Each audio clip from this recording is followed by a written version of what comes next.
오늘 하나님께서 주시는 말씀은 요한복음서 2장 1절부터 11절까지 말씀입니다. 요한복음서 2장 1절부터 11절까지 우리 한 절씩 교독하도록 하겠습니다. 요한일서 2장 1절부터 11절까지 말씀입니다. 사흘째 되는 날에 갈릴리 가나에 혼인잔치가 있었다. 예수의 어머니가 거기에 계셨고 예수와 그의 제자들도 그 잔치에 초대를 받았다. 그런데 포도주가 떨어지니 예수의 어머니가 예수에게 말하기를 포도주가 떨어졌다 하였다. 예수께서 어머니에게 말씀하셨다. 여자여, 그것이 나와 당신에게 무슨 상관이 있습니까? 아직도 내 때가 오지 않았습니다. 그 어머니가 일꾼들에게 이르기를 무엇이든지 그가 시키는 대로 하세요 하였다.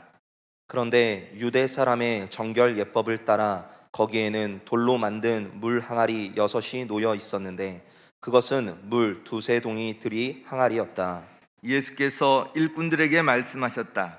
이 항아리에 물을 채워라. 그래서 그들은 항아리마다 물을 가득 채웠다.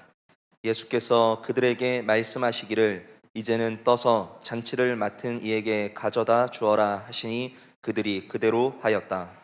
잔치를 맡은 이는 포도주로 변한 물을 맛보고 그것이 어디에서 났는지 알지 못하였으나 물을 떠온 일꾼들은 알았다. 그래서 잔치를 맡은 이는 신랑을 불러서 그에게 말하기를 누구든지 먼저 좋은 포도주를 내놓고 손님들이 취한 뒤에 덜 좋은 것을 내놓는데 그대는 이렇게 좋은 포도주를 지금까지 남겨두었구려 하였다. 함께 읽겠습니다. 예수께서 이 첫 번 표징을 갈릴리 가나에서 행하여 자기의 영광을 드러내시니 그의 제자들이 그를 믿게 되었다. 아멘. 오늘 그 제목은 물이 변하여 포도주로, 이 제목으로 말씀을 드립니다. 마가복음서 쭉 말씀드렸지만 새해 첫 주일이라서 이 말씀을 정하게 되었습니다.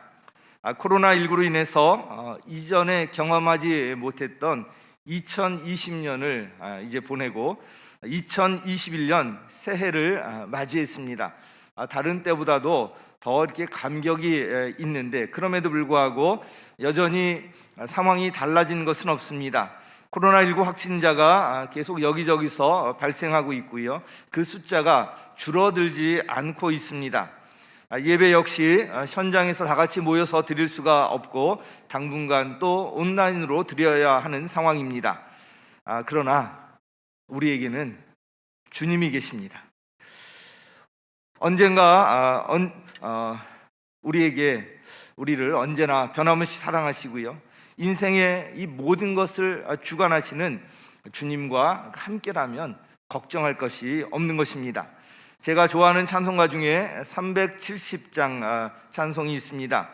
그 두려움이 변하여 내 기도 되었고 전날의 한숨 변하여 내 노래 되었네. 내 주는 자비하셔서 늘 함께 계시고 내 궁핍함을 아시고 늘 채워주시네.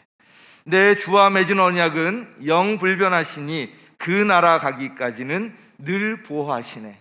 이 가사가 특별히 더 은혜가 되어서 370장 우리 올해 한번 자주 이렇게 부르시면 좋을 것 같습니다. 여전히 상황이 변한 것이 없고 여전히 답답하고 힘들지만 저는 새해 주님의 일하심을 기대하며 나갑니다. 한숨이 변하여 노래가 되게 하시고 또 궁핍함을 아시고 채워주시며 끝까지 우리를 사랑하시고 보호하시는 그 주님을 기대하며 나갑니다. 새해 첫 설교를 준비하면서 이렇게 기도했습니다. 새해를 시작하면서 모든 성도님들의 시선을 주님께 돌리게 하옵소서. 주님의 일하심을 바라보게 하옵소서. 그리고 주님을 기대하게 하옵소서. 오늘 이 시간에 성령님께서 우리의 마음과 눈을 활짝 열어주셔서 이런 확신을 갖게 하실 줄 믿습니다. 오늘 본문은 이스라엘 북부 지역인 갈릴리의 가나라는 그런 마을에서 벌어진 정겨운 혼인잔치를 배경으로 하고 있습니다. 1절, 2절에 보면 그 배경이 나오는데요. 사흘째 되는 날에 갈릴리 가나에 혼인 잔치가 있었다. 예수의 어머니가 거기 계셨고 예수와 그의 제자들도 그 잔치에 초대를 받았다. 예수의 어머니 마리아가 거기 계셨다는 것으로 보아서 이 마리아는 혼인잔치의 혼주와 가까운 관계에 있었다는 것을 알 수가 있습니다. 예수님과 그 제자들 역시 잔치에 초대를 받았다고 하고 있는데 예수님과 제자들 역시도 혼주 가족과 잘 아는 사이였던 것 같습니다. 그런데 이 혼인잔치에서 문제가 발생합니다. 3절 말씀입니다. 같이 읽겠습니다. 시작. 그런데 포도주가 떨어지니 예수의 어머니가 예수에게 말하기를 포도주가 떨어졌다 하였다. 이 3절은 아주 짧은 그런 문장으로 되어 있지만 여기 아주 깊은 의미가 담겨 있습니다. 그런데 포도주가 떨어지니, 혼인잔치에서 빠져서는 안 될 가장 중요한 것 중에 하나가 이 포도주인데 이 포도주가 떨어졌다는 것입니다. 물이 귀했던 그 지역의 특성상 당시 이스라엘에서 이 포도주는 하나의 음료, 고급 음료로 인식되어 있었고요. 성경에서 이 포도주는 잔치자리에서 등장하는 기쁨의 상징으로 나타납니다. 그런데 이 기쁨의 상징인 포도주가 떨어졌다는 것은 큰 문제였습니다. 당시 이스라엘에서는 이 혼인잔치가 일주일씩이나 계속되었기 때문에 음식과 이 포도주가 떨어지는 일이 종종 있었다고 합니다. 혼인잔치에는 먹고 마실 것이 풍부했기 때문에 힘들게 살아가던 당시 사람들에게 혼인잔치는 아주 큰 위로가 되고 격려가 되는, 새로운 활력을 얻게 되는 그런 자리였습니다. 그래서 혼주 가정에서는 혼인잔치를 위해서 음식을 비롯해서 철저히 준비하곤 했습니다. 그러나 우리의 인생사가 우리가 생각하고 계획한 대로 다 되는 것은 아닙니다. 여기 보면 그런데 포도주가 떨어지니, 그런데 포도주가 떨어지니, 이 그런데가 이것을 함축적으로 나타내는 말입니다. 우리가 사는 이 세상에서의 삶에는 항상 문제가 도사리고 있습니다. 언제 어떤 일이 일어날지 알 수 없는 것이 우리의 인생입니다. 어떤 새로운 일을 기대를 갖고 시작해서 잘 되는 것 같다가도 그런데 문제가 발생하기도 합니다. 직장 생활을 잘 하고 있었는데 그런데 갑자기 실직하기도 합니다. 자녀가 성실하게 잘 자라고 있다고 생각하고 있었는데 그런데 자녀에게 문제가 발생하기도 합니다. 두 사람이 사랑하고 만나서 행복하게 잘 살 것 같아서 결혼했지만 그런데 그 부부 사이에도 문제가 발생하기도 합니다. 어느 날 갑자기 뜻하지 않게 사랑하는 사람을 먼저 떠나보내기도 합니다.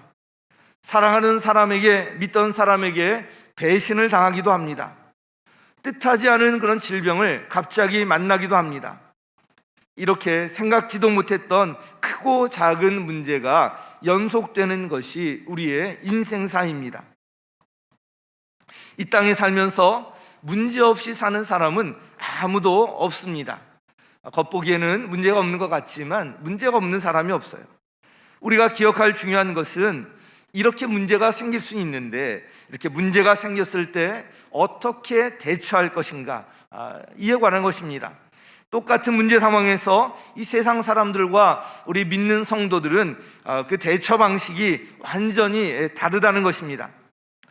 오래전에 제가 개인적인 일로 한 목사님을 찾아뵌 적이 있었습니다. 여러 가지 힘든 일을 말씀드리면서 이 조언을 구했었는데 그 목사님의 한마디가 지금도 잊혀지지 않습니다. 그 목사님께서는 자신의 경험을 이야기해 주시면서 저를 위로하고 격려해 주셨는데 마지막에 이렇게 말씀하셨습니다. 주님이 계시잖아요. 주님이 계시잖아요. 아주 기본적이고 당연한 말인데요, 이 말에 깊은 울림이 있었습니다. 그래서 지금도 어려운 일을 겪을 때면 이 말씀을 떠올리며 힘을 얻곤 합니다. 주님이 계시잖아요. 여러분 옆에 계신 분하고 같이 축복하며 이렇게 말하면 좋겠습니다. 주님이 계시잖아요. 같이 축복하겠습니다. 주님이 계시잖아요. 우리 주님께서 우리와 함께 계시고요. 코로나 상황이든 어떤 어려운 상황이든 주님께서 그 자리에 여전히 함께 계신다는 것입니다. 그러면 인생의 이런 문제 앞에서 우리 성도들은 어떻게 해야 할까요? 주님이 계시는 그 우리의 인생, 거기서 어떻게 할 것인가? 첫 번째로 어떤 문제가 일어날 때 어떻게 하는가? 먼저 주님께 아뢰는 것입니다. 우리 같이 읽겠습니다. 시작. 먼저 주님께 아뢰라. 자, 먼저 주님께 아뢰라. 3절 말씀 보면, 그런데 포도주가 떨어지니 예수의 어머니가 예수에게 말하기를 포도주가 떨어졌다 하였다. 어떤 문제가 발생했을 때 사람들은 대개 자신의 어떤 경험이나 지식이나 이런 것들을 의지하면서 스스로 문제를 해결해 보려고 합니다. 금방 그 문제를 해결할 방법을 찾지 못하고 감당하기 힘든 그런 문제라는 것을 알게 되면 그때부터 근심하면서 또 낙심하기도 합니다. 도저히 어떻게 할 수 없을 것 같을 때 마지막으로 지푸라기라도 잡는 심정으로 하나님을 찾기도 합니다. 그러나 오늘 본문을 보면 마리아는 달랐습니다. 3절 말씀 다시 한번 읽겠습니다. 시작. 그런데 포도주가 떨어지니 예수의 어머니가 예수에게 말하기를 포도주가 떨어졌다 하였다. 큰 복잡한 말을 하는 거 아니잖아요. 포도주가 떨어지니 포도주가 떨어졌다, 이 말을 한 거예요. 포도가 떨어지니까 그 문제가 생기니까 이런 문제가 생겼다, 포도주가 떨어졌다, 말씀을 드린 것입니다. 오늘 본문에 등장하는 첫 등장인물이 마리아입니다. 예수의 어머니 마리아인데 그만큼 혼인잔치 사건에서 이 마리아는 중요한 인물로 다뤄지고 있습니다. 혼인잔치에서 포도주가 떨어지게 되면 잔치의 흥이 깨지고요, 금방 포도주를 준비할 수 있는 것도 아니기 때문에 이것은 아주 큰 문제가 아닐 수가 없습니다. 혼주 측의 입장에서 볼 때 아주 당황스러운 일이고요, 눈앞이 캄캄해지는 그런 일이었을 겁니다. 그런데 이 문제를 대하는 마리아의 이 모습이 본문에는 아주 간명하게 그려져 있습니다. 포도주가 떨어지자 바로 예수님께 나아가서 아뢰입니다. 제가 원로 목사님 곁에서 오랫동안 배운 것 중에 하나가 바로 이것입니다. 저는 원로 목사님의 이 목회를 곁에서 오랫동안 지켜볼 수 있었습니다. 가까이서 지켜볼 수 있었기 때문에 제가 잘 아는데요, 목회를 하다가 보면 여러 가지 어려운 일들에 직면하곤 하는데 우리 원로 목사님께서도 담임 목회하시는 동안 많은 어려운 문제들이 있었습니다. 교회 건축 과정에서 특별히 여러 가지 어려운 문제들이 있었는데 그때마다 원로 목사님께서 제일 먼저 가시는 곳이 기도실이었습니다. 어떤 문제가 일어날 때 먼저 그것을 의논하고 방법을 찾고 이러기 이전에 기도실에 먼저 가시는 거예요. 그래서 하나님께 이것을 아뢰고 구하고 지혜를 얻고 이러시면서 하나하나 문제를 해결해 나가시는 모습을 볼 수가 있었습니다. 그래서 원로 목사님께서 이렇게 종종 말씀하시잖아요. 내가 여기까지 오게 된 것, 첫째도 하나님의 은혜요, 둘째도 하나님의 은혜요, 셋째도 하나님의 은혜입니다. 바로 이 기도를 통해서 하나님께서 주신 은혜를 실제로 경험하며 목회를 해오셨기 때문에 그 삶에서 우러나오는 고백인 것입니다. 지금 여러 가지 어려운 문제 상황 가운데 예배에 참여하신 분들이 계실 것입니다. 도저히 어떻게 막막하고 답이 보이지 않는 이런 문제를 안고 있는 분들이 계실 것입니다. 자신의 힘으로 어떻게 할 수 없는 아주 암담한 현실 가운데 이런 직면에 있는 분들도 계실 것입니다. 도저히 나의 힘으로 어떻게 할 수 없어서 자포자기하는 심정으로 있는 분들도 계실지 모릅니다. 그럴 때 먼저 주님 앞으로 나가십시오. 그리고 주님께 아뢰십시오.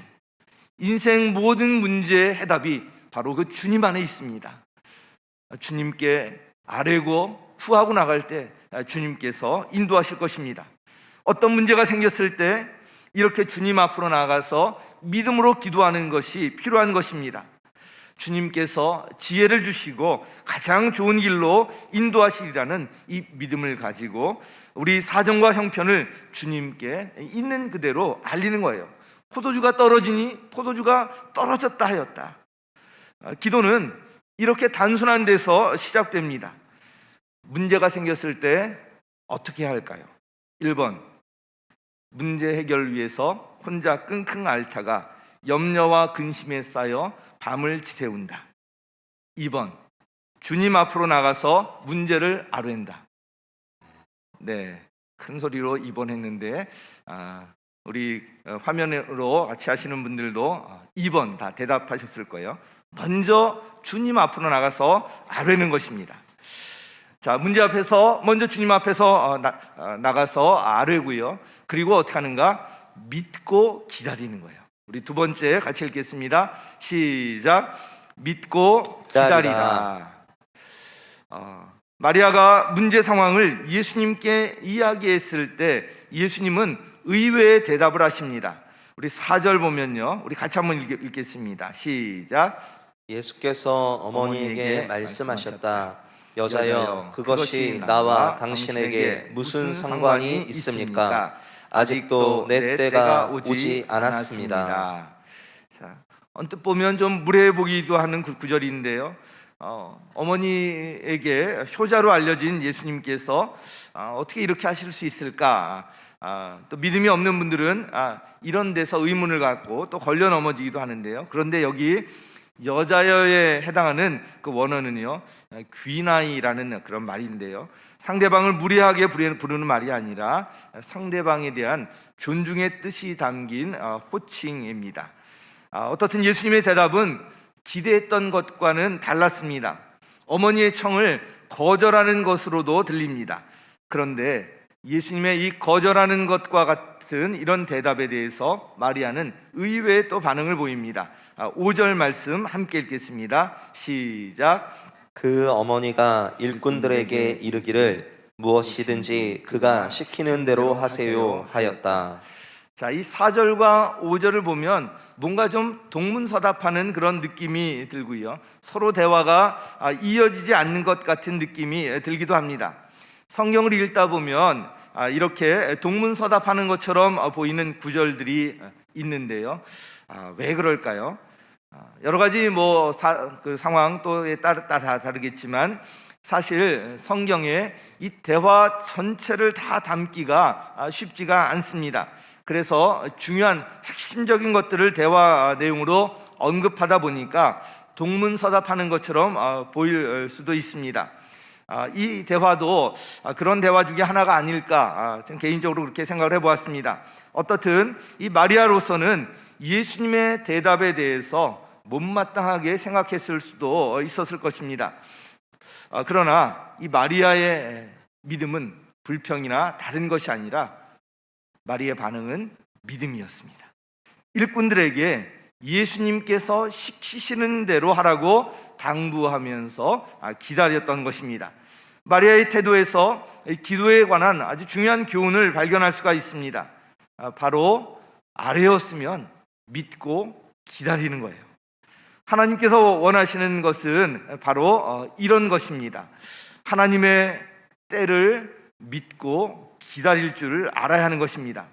새벽마다 이 창세기 말씀을 전하고 있는데요, 하나님께서 이 아브라함에게 원하셨던 것도 다른 것이 아니라 그런 믿음이었습니다. 그 믿음은 하나님의 때를 기다리는 것과 관련되어 있는 믿음이었습니다. 대표적으로 창세기 15장 6절 말씀 우리 함께 읽겠습니다. 시작. 아브라함이 주님을 믿으니 주님께서는 아브라함의 그런 믿음을 의로 여기셨다.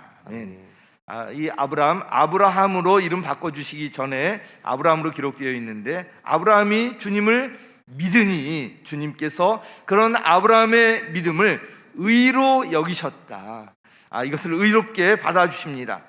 주님 앞으로 나가서 아뢰을 때 우리에게 필요한 것이 바로 이런 믿음입니다. 기도하면 하나님께서 하나님의 때에 최선의 것으로 응답해 주신다는 믿음이 있어야 하는 것입니다. 주님 앞으로 나가서 아뢰었으면 하나님의 일하심을 믿고 기다려야 하는 것입니다. 그래서 우리 전에도 한번 이렇게 고백하지 않았습니까? 기도하면 어때요? 좋은 일이 일어납니다. 기도하면 좋은 일이 일어납니다. 우리 옆에 계신 분하고 같이 고백하도록 하겠습니다. 기도하면 좋은 일이 일어납니다. 네, 우리 가정에서 온라인으로 예배 드리신 분들도 같이 기도하면, 우리 자녀들과도 같이 하시죠. 시작. 기도하면 좋은 일이 일어납니다. 아멘. 하나님께서 우리 기도를 기뻐 받으세요. 그리고 하나님의 때에 가장 좋은 것으로 인도해 주시는 거예요. 이 믿음을 갖고 나가는 것입니다. 이와 관련해서 한 가지 더 드릴 말씀이 있습니다. 기도만 하고 아무것도 하지 않는 분들이 있는데, 물론 그런 것이 필요할 때도 있지만 때로는 기도하면서 또 우리가 해야 할 일들은 해야 한다는 것입니다. 하나님 앞에 이번에 공부 잘해서 좋은 성적 거두게 해주십시오. 기도만 하고 공부를 안 하면 되겠어요? 공부도 같이 하면서 기도를 해야 되지 않겠습니까? 하나님, 우리 목장을 부흥케 해주십시오. 기도만 하면서 전하지를 않는 거예요. 가서 뭐 섬기지도 않고 전하지도 않고 기도만 하고 있어요. 그래도 하나님께서 그 간절한 기도에 응답하실 수도 있지만, 성경에 보면 뭐라고 되어 있어요? 가서 제자 삼아라. 가서 제자 삼아라. 가서 가르쳐 지키도록 해서 제자 삼으라고 말씀하고 있지 않습니까? 제자를 삼으라는 것도 make disciples, 제자를 만들라는 이야기입니다. 여기에 보면 어떤 섬김과 우리의 삶이 같이 녹아져 나와야 한다는 것입니다. 만나고 섬기고 하면서 적극적으로 우리가 해야 할 일을 하면서 기도하는 것입니다. 건강도 마찬가지예요. 건강하게 해달라고 기도만 하고 앉아 있으면 그래도 하나님께서 긍휼히 여기시고 그러실 수 있지만, 우리가 운동을 같이 해야 되는 거예요. 운동 같이 하고 몸 관리를 잘 하면서 하나님 앞에 기도하며 나가는 것입니다. 우리 일상의 모든 삶이 마찬가지예요. 우리가 살 수 있도록 이 삶의 현장을 우리에게 주시지 않았습니까? 여기서 우리가 할 일들을 하면서 하나님 앞에 기도하며 나가는 것입니다. 마리아도 보면 일꾼들에게 예수님에게 말씀만 한 것이 아니라 일꾼들에게 당부하지 않습니까? 예수님께서 뭐라고 시키시든지 그대로 해라. 그대로 해라. 자기가 할 일을 하고 있는 모습을 볼 수가 있습니다. 문제가 생겼을 때 먼저 주님께 아뢰고요. 아뢰었으면 믿고 기다리는 것입니다. 믿고 기다리되 또 우리가 할 일들은 최선을 다해서 적극적으로 하는 게 필요하다는 것입니다. 세 번째로, 자, 이렇게 했으면 어떤 하나님께서 주시는 말씀 가운데 말씀대로 순종하는 모습이 있어야 합니다. 우리 같이 한번 읽겠습니다. 시작. 말씀대로 순종하라. 자, 7절 말씀 함께 읽겠습니다. 시작. 예수께서 일꾼들에게 말씀하셨다. 이 항아리에 물을 채워라. 그래서 그들은 항아리마다 물을 가득 채웠다. 아멘. 아주 간단하게 되어 있잖아요. 예수님께서 일꾼들에게 말씀하시는 거예요. 이 항아리에 물을 채워라. 그래서 그들은 항아리마다 물을 가득 채웠다. 이거예요. 단순하게 이해하고 순종하는 것, 성경대로 한다는 것이 이것입니다. 말씀대로 한다는 것. 그래서 그들은 항아리마다 물을 가득 채웠다. 예수님께서 드디어 하인들에게 지시를 하시는데요. 먼저 돌로 만든 6개의 물 항아리에 물을 가득 채우라고 하시는데요. 당시 이스라엘에서는 외출을 하고 돌아온 후에 음식을 먹기 전에 손을 깨끗이 씻는 정결 의식이 행해졌습니다. 이 항아리는 바로 이렇게 손을 씻는 데 사용되던 항아리였습니다. 이 항아리를 물로 채우라는 예수님의 지시에 일꾼들은 그대로 따라야 합니다. 여기에 항아리마다 물을 가득 채웠다는 것은 다른 것 채운 것 없이 물로만 가득 채웠다는 그런 이야기입니다. 다른 거 섞이지 아니하고. 그런데 그 다음에 기가 막힌 장면이 나옵니다.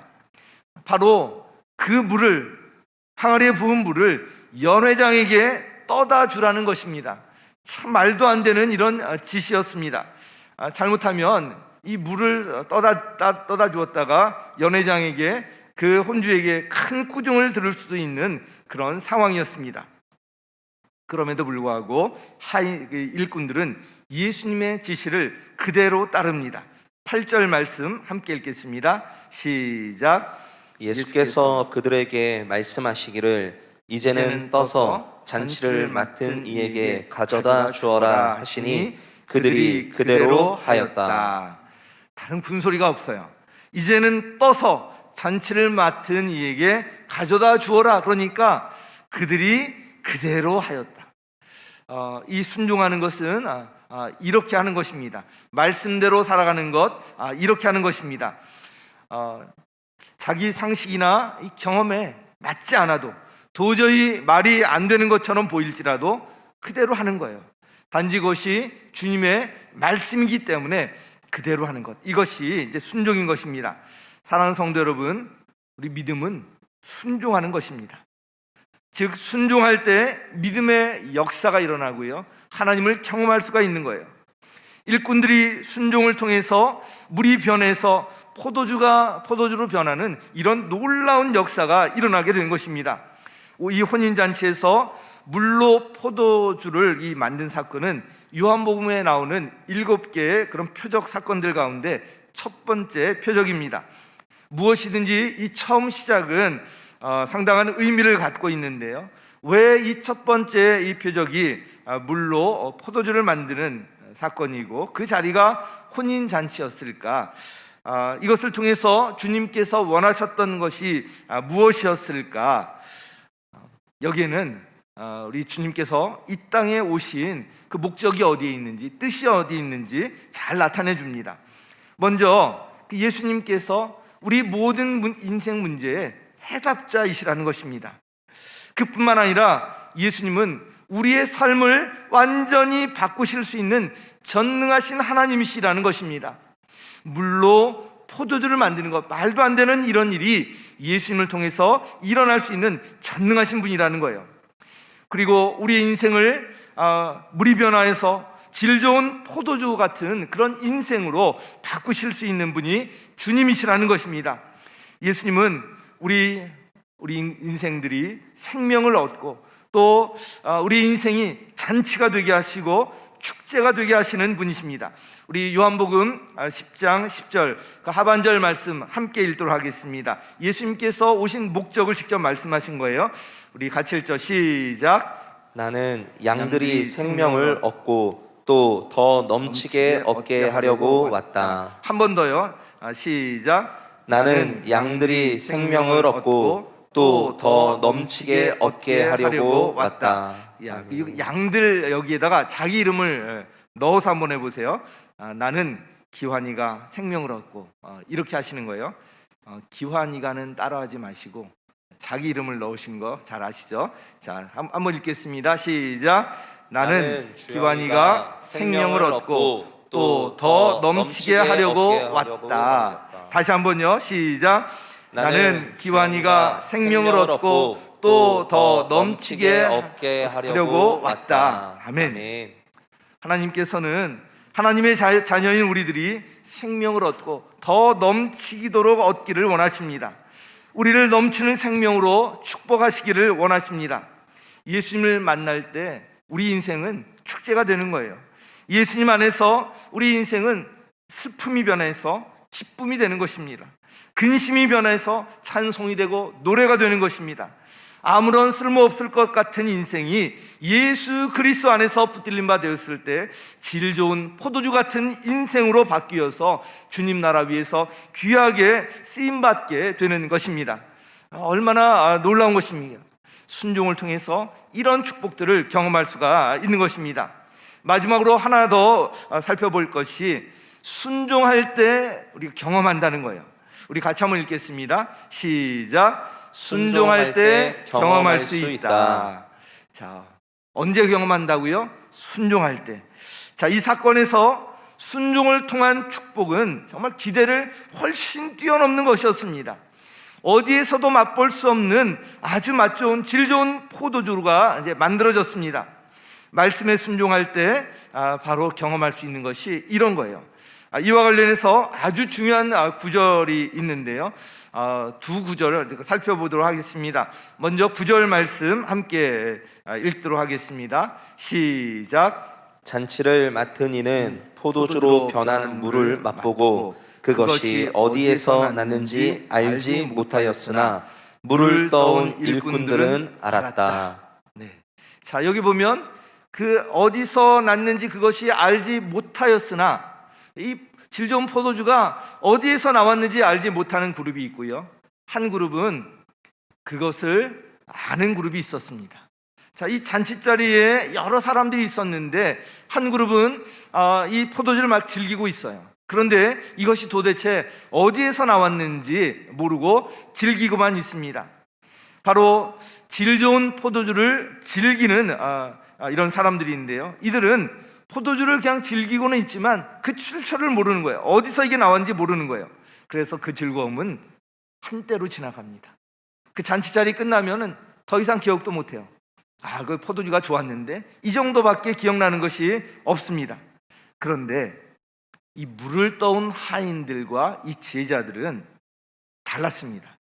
그들은 잔치에서 마음껏 즐기는 일에 참여할지 못했을지 모르지만 정말 이 좋은 포도주가 어디에서 나왔는지 그 근원을 알고 있었던 것입니다.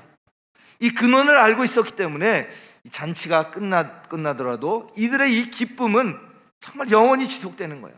누가 빼앗아갈 수 없는 그 기쁨이 지속되는 그 기쁨이 그들 가운데 있는 것입니다. 물을 떠온 일꾼들은 알았다. 여기 놀라운 비밀이 담겨 있는 것입니다. 우리가 순종을 통해서 하나님을 경험한다고 할 때 그 핵심은 뭐냐면, 그 경험을 통해서, 경험으로 끝나는 것이 아니라 경험을 통해서 하나님을 더 가까이 알아가는 거예요. 하나님이 누구이신지 그 경험을 통해서 알아가는 것, 여기에 핵심이 있어요.